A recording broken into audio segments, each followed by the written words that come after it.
ai roi apoi roi ji hi hon no zo le la ko ya mare chun dan long zo na la ki ai nam ai tama ton ai ne tama la a ai chola ramhum ai ru atama mare chun dan long zo na la ki sin lung so zo na la original dan long ai chang ti ko na ni ai hoi than no ngoi ngoi itu kin bom no ba chang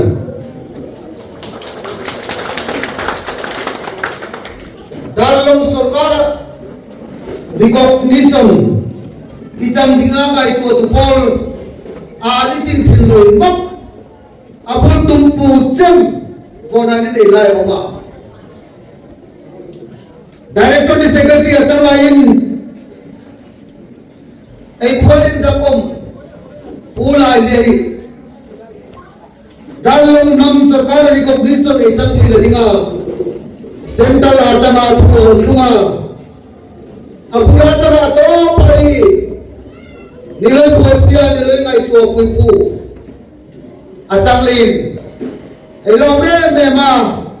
amadi ni rengan ko ta indri khakare ku loi ben re